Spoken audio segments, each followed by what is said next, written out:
Das frases de efeito, a minha predileta é a que diz: a verdadeira medida de um homem não está no seu sucesso, mas na forma como ele enfrenta o fracasso. Como diriam os americanos, ao menos os dos filmes, fracasso. Esse é o meu nome. Grotesco, melancólico, desconfortável, brilhante e um pouquinho mais de grotesco. Essas foram resumidamente as melhores palavras que eu encontrei para descrever meus sentimentos em relação a Diomedes. Talvez o melhor quadrinho já publicado na história do Brasil. Existem pessoas que poderiam associar essas palavras a coisas ruins, visto que algumas das definições para a palavra grotesco incluem coisas como, abre aspas, categoria estética cuja temática ou cujas imagens privilegiam o disforme, o ridículo, o extravagante, ou que se presta ao riso ou à repulsa por seu aspecto inverossímil, bizarro, estapafúrdio ou caricato. Mas esse não é meu caso, pois quando se trata de Lourenço Mutarelli, isso vira quase um elogio. Seja bem-vindo a um universo onde o grotesco e o disforme não funcionam como um mero choque. Aqui em Diomedes, isso é linguagem. Talvez a forma mais honesta possível para se contar esse tipo de história. Diomedes é um quadrinho escrito e desenhado por Lourenço Mutarelli, e apesar de ser conhecida como a Trilogia do Acidente, essa série foi publicada em 4 álbuns, sendo elas O Dobro de 5, de 1999, O Rei do Ponto, de 2000, A Soma de Tudo, parte 1, publicada em 2001, e parte 2, publicada em 2002. Aqui acompanhamos um pouquinho da vida do policial aposentado Diomedes, que trabalha como um detetive particular no seu muquifo, que ele insiste em chamar de escritório, para tentar tirar um troquinho no final do mês. Sabe como é, né? A vida não tá fácil para ninguém. Só que ele tem uma peculiaridade: a de nunca ter resolvido um único caso em toda a sua vida. Santa incompetência, Batman! Olha, quando a gente pensa na figura do detetive, é muito fácil a gente recorrer ao imaginário que o cinema noir talvez tenha ajudado a popularizar, com personagens interpretados por atores como Humphrey Bogart ou Richard Meacham. Homens sempre bonitos, bem apessoados, bem vestidos, com seus chapéus bem colocados, e ainda que cansados ou derrotados, ainda existe neles uma certa elegância e dignidade.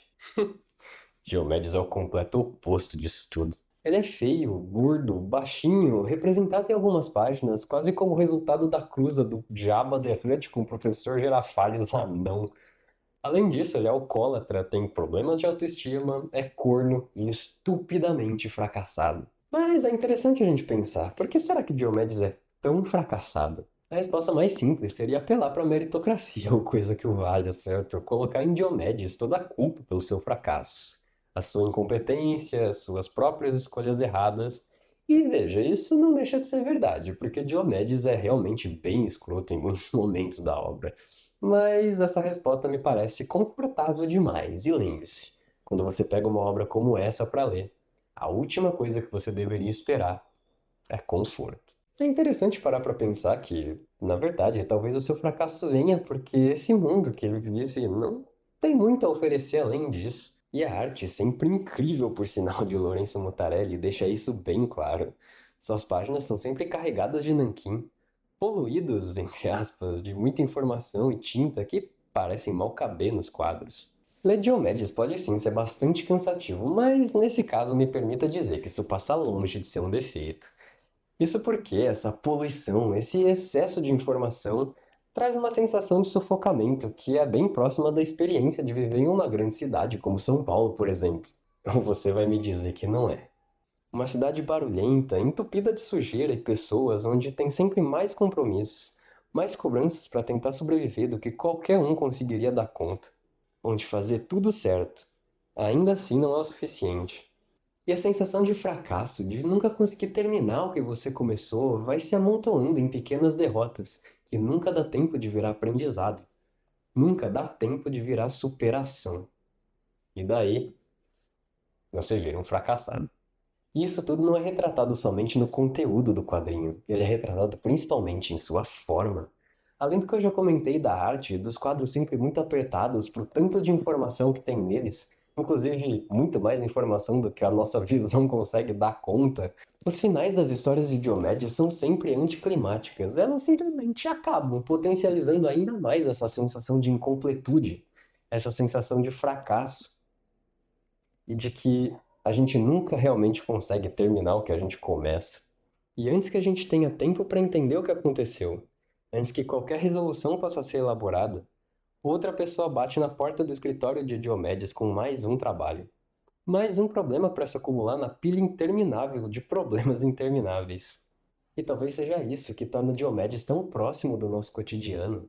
Isso é o mais genial e ao mesmo tempo desconfortável de tudo. Perceber que esse mundo sujo, que sufoca e não dá brechas para tentar sem fracassar retumbantemente, sem qualquer perspectiva de um futuro honesto, não é lá tão diferente do nosso.